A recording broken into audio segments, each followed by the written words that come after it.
my new website that's in the making right now. It's called KevoFans.com. Now, a lot of y'all is on my OnlyFans, and by y'all being on my OnlyFans, I just want to thank everybody that's on my OnlyFans. But Kevo Fans is actually 10 times better. You will have the opportunity to go live with me, you know, one-on-one. We'll be able to do FaceTime calls to be cheaper.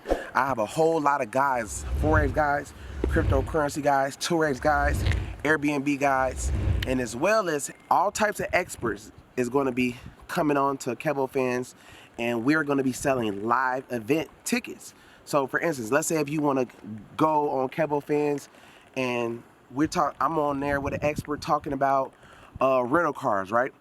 And we have a live event. You can actually book your tickets from there. You know what I'm saying? It's gonna be a lot more, way better, way easier than OnlyFans. You know, I'm gonna have different packages for KevoFans.com. I'm gonna have $50 basic service.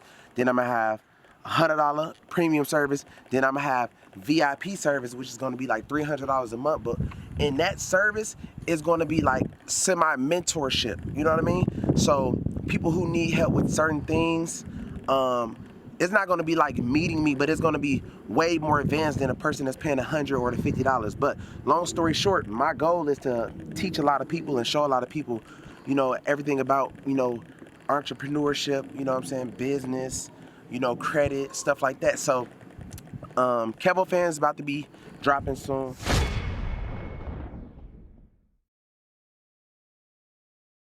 Today I want to talk about what success do for you. And one of the things I want to talk to you about when I'm talking to you about success and what it do for you is surrounding yourself with nice things. So I surround myself with Lamborghinis. I surround myself with $10 million homes, right? You know what I mean? So by me being able to do this, right, it's all about the knowledge that I know. And I know a lot of knowledge, you know what I'm saying, to the point where it pushes me into the energy of, you know, rich and wealth, right? The same with you.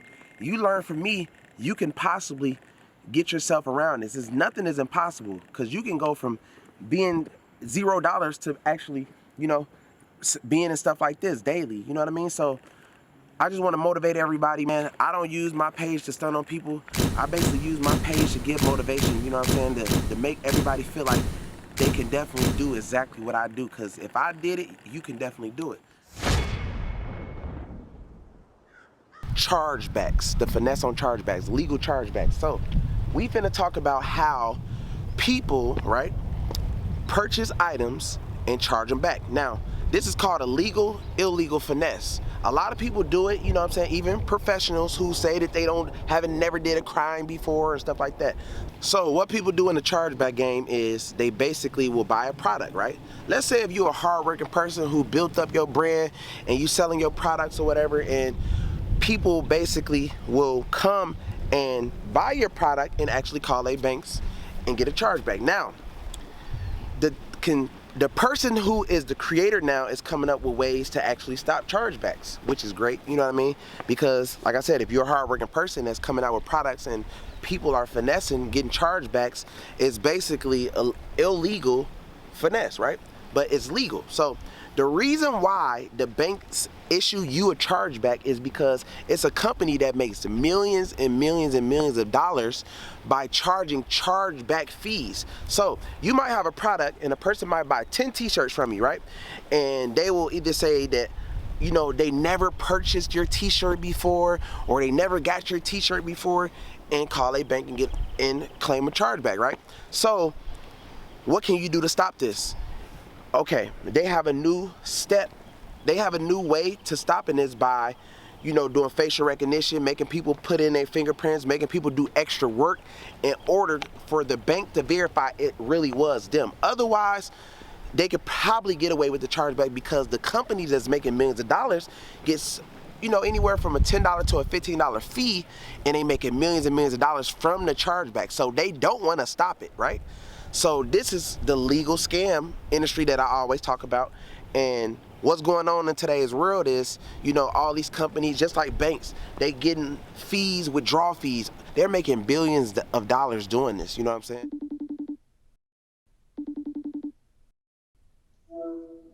Digital products are notoriously, what's the word? they are targeted by friendly fraud, right? Notoriously, because it's easy. It's easier, right, to say that you didn't get something even if you did. Right. So some of the things that you can put in place, is specifically if we're talking about Stripe, are rules. And Radar, which is the name of their service, provides you with rules to deter and even detect what's called friendly fraud. Okay.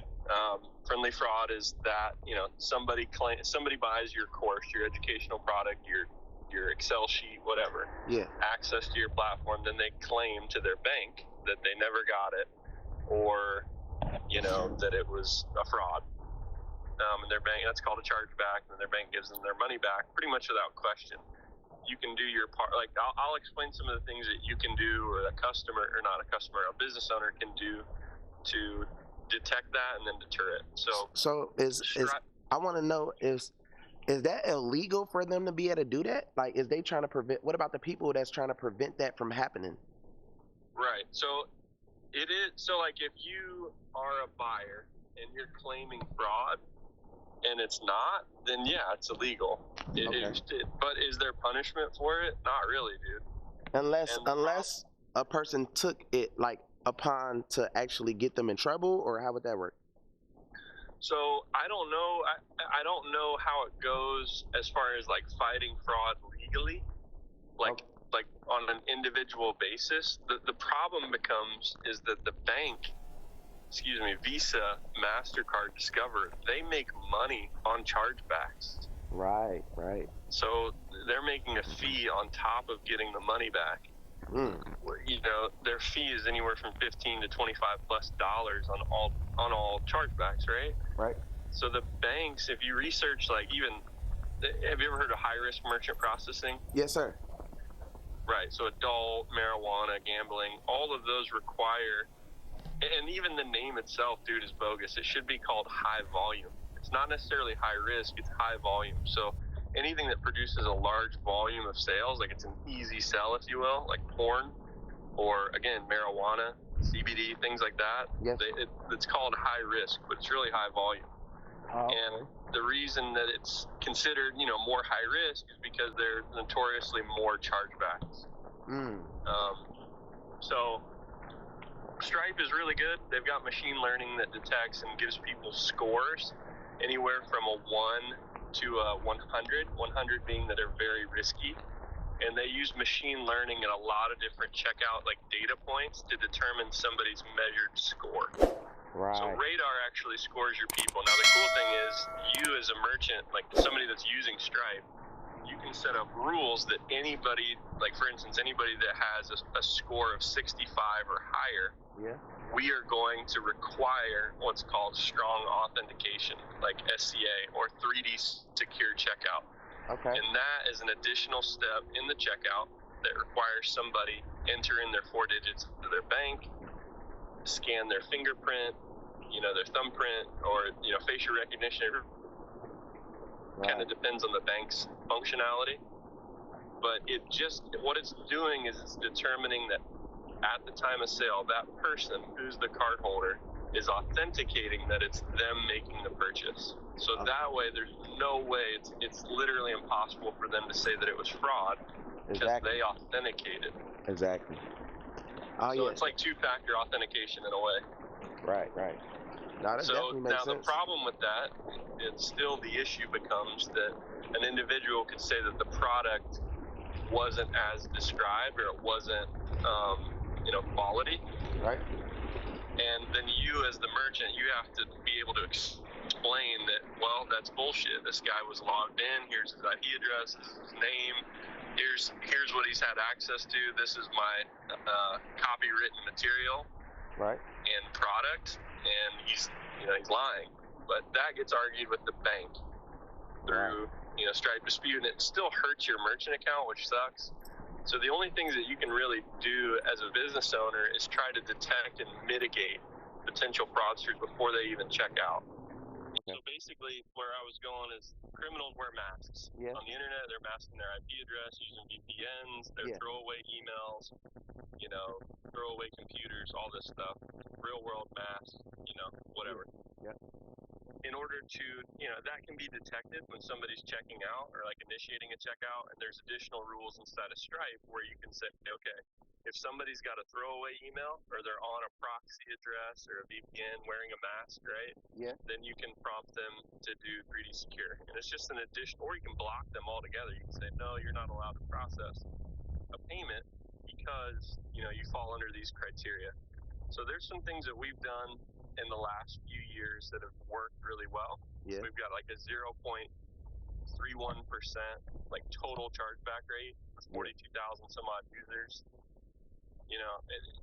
Thousands of transactions, and we've deterred a lot of fraud. Okay. So Vineet knows what he's doing, man. Even if you wanted to just consult with him, Yeah.